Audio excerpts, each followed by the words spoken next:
Plusieurs milliards ont été détournés en Côte d'Ivoire. Oui, les proches de M. Alassane Dramane Ouattara ont siphonné dans les caisses de l'État. Détournement, gabégie, népotisme. Oui, mais ils ne sont pas inquiétés. Sous le président Gbagbo Laurent, beaucoup, n'est-ce pas, de personnalités qui étaient dans son régime ont fait la prison, ont été mis en prison parce qu'on touchait à l'argent public. Sous M. Ouattara, on protège, n'est-ce pas, les voleurs, les prévaricateurs, les pilleurs. C'est ainsi, sorti de son silence, le président Gbagbo Laurent interpelle M. Ouattara afin que la justice puisse également traquer ceux-là même qui volent les deniers publics. Le président Gbagbo Laurent donne une leçon politique, une leçon démocratique à M. Ouattara et, n'est-ce pas, Sasmala. On écoute ensemble le Woody des Mama. Je suivais les informations, parlait de détournement d'argent. Détournement d'argent. Que la Cour des comptes a parlé.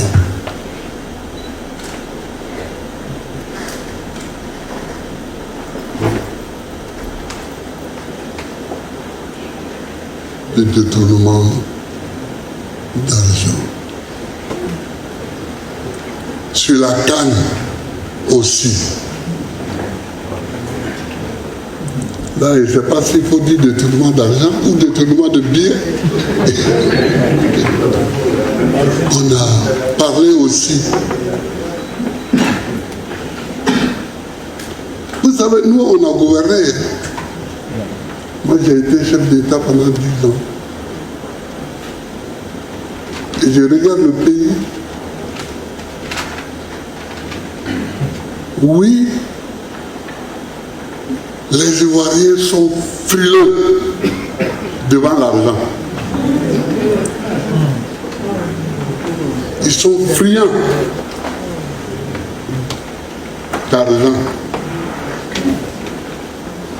Donc, moi, je ne donnerai pas de leçons. Mais, ce que je peux dire, c'est seulement de rappeler le comportement que moi j'ai eu à l'époque,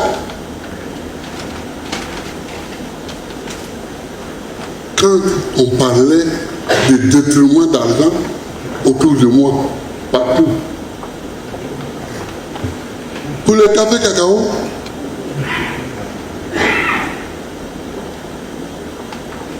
tout le monde parlait de détournement d'argent. Dans la filière café cacao que nous avions remis aux paysans. Quand j'ai dit, donne-moi le pouvoir pour que je vous le rende, j'ai rendu le pouvoir aux paysans effectivement. Donc quand on a parlé de détournement dans la filière café cacao,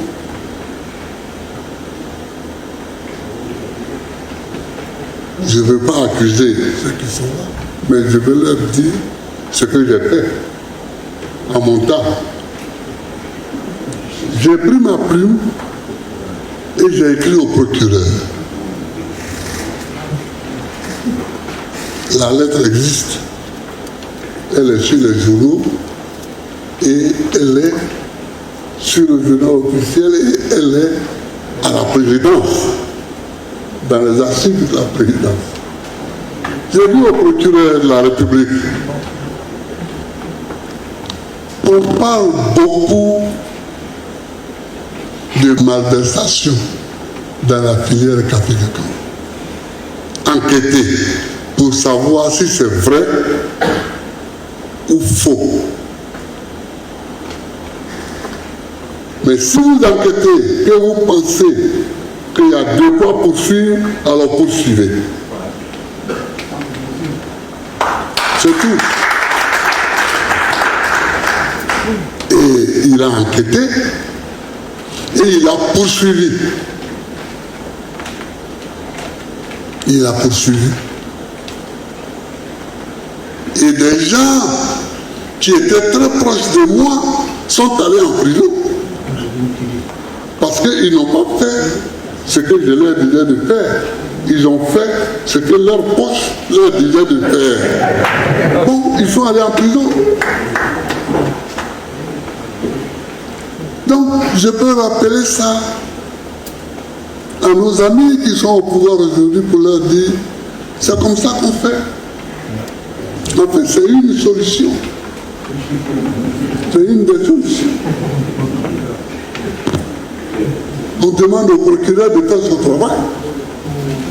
Et de faire son travail jusqu'au bout. On demande au procureur de faire son travail. Et de faire son travail jusqu'au bout.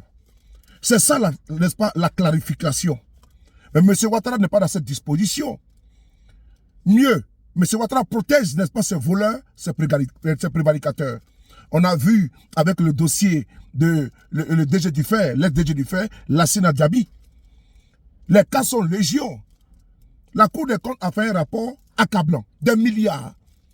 Tenez, un don à la Côte d'Ivoire de 34 milliards pour un projet. Le projet n'a jamais été effectué, l'argent a disparu. Les passeports et cartes d'identité, on ne sait pas où l'argent se trouve. Des milliards. Ouattara ne cherche pas à voir clair dans cette situation. Mieux, il vient narguer les Ivoiriens en disant que les Ivoiriens viennent de découvrir que la Cour des comptes existe. Et il se moque des Ivoiriens du haut de son piédestal. Oui, M. Ouattara se moque des Ivoiriens. N'oubliez pas également, n'oubliez pas que le CHU de Trècheville, dans le même rapport, il y a la cuisine d'une hauteur de 500 millions qui n'a jamais été faite. L'argent a été volé. Un téléphone qu'on appelle Autocom a été payé à 65 millions qui n'a jamais existé. Des milliards ont été détournés. M. Ouattara ne doit même pas écrire au procureur. Oui, parce que lui-même c'est le chef bandit. Voilà. Il se taille, lui-même il se taille, n'est-ce pas, il se taille la part du lion. C'est lui qui a la grosse part. Oui, le gros gain, quand ces individus vont voler, n'est-ce pas, et comme dans les caisses de l'État. Sinon, comment comprendre? Un président qui entend qu'il y a des malversations financières sous son régime, mais il est incapable d'écrire au procureur et de demander au procureur de s'auto-saisir et de poursuivre, comme l'a fait, n'est-ce pas, le président Gbagbo Laurent, n'est-ce pas, à son époque, quand il était Premier ministre du Côte d'Ivoire.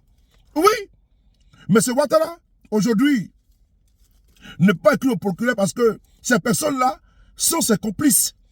Sinon, dites-moi, chers frères et sœurs ivoiriens, comment on peut vous faire comprendre que le président Gbagbo Laurent a été condamné à 20 ans de prison pour soi-disant casse de la BCAO, inéligible aujourd'hui?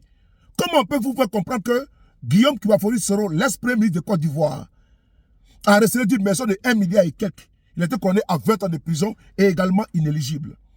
Ouattara veut montrer aux gens, à la communauté internationale, que lui, au niveau financier, il est très transparent. Oui, là on peut persécuter, instrumentaliser la justice pour traquer ses opposants et les disqualifier. Mais M. Ouattara est incapable de demander au procureur de se saisir du dossier, même de la Cour des comptes, qui était un dossier accablant. C'est des milliards des Ivoiriens qui ont été volés par les pontes du régime Draman. Frères et sœurs, tout ça, vous voyez, gabégie, clientélisme, népotisme, oui, prévarication.